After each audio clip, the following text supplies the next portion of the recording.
یہ صرف میری کوشش نہیں تھی بلکہ فیڈرل گورنمنٹ کی، آل پارٹی کانفرنس کی اور یہاں کے عسکری قوتوں کی سب کی کوشش تھی کہ نیگوسیشنز پہ ہم جائیں، اور اس میں ہم ایک حد تک نیگوسیشن پہ ان کو ٹیبل لانے میں کامیاب ہوئے، اور میں امید رکھتا ہوں کہ فیڈرل گورنمنٹ، پروونشل گورنمنٹ اس مسئلے کو آگے لے جائیں گے، اور جہاں کہیں میری مدد کی ضرورت ہوگی وہ میں اپنا رول کردار ادا کروں گا، جو رول مجھے دیا گیا۔ کتنی آپ کو کامیابی ملی؟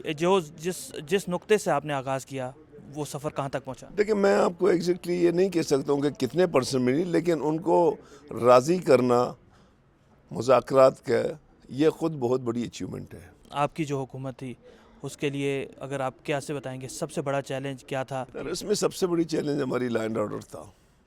آج بھی لا اینڈ آرڈر ہے، کل بھی لا اینڈ آرڈر تھا۔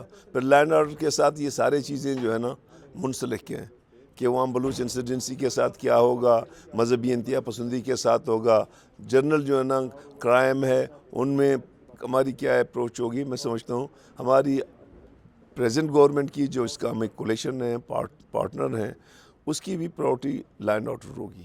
آپ کیا سمجھتے ہیں بلوچستان کے مسائل کا حل بھی ان ناراض لوگوں کو منانے میں ہی ہے؟ دیکھیں، بلوچستان کا ایک مسئلہ جہاں تک ناراض لوگوں کو منانا ہے، یہ تو ایک فیکٹر ہے۔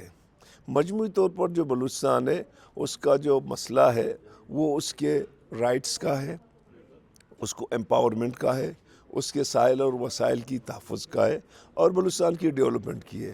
اگر بلوچستان کو اگر ہم ڈیولپ کریں تو یقیناً جو ہے نا بہت سے ایسے ہمارے مشکلات ہیں جو کم ہو سکتے ہیں۔ آپ کیا سمجھتے ہیں کہ جن لوگوں نے آمادگی کا اظہار کیا ہے وہ خوش آئند ہے؟ میں اس کو بہت ہی مثبت سمجھتا ہوں۔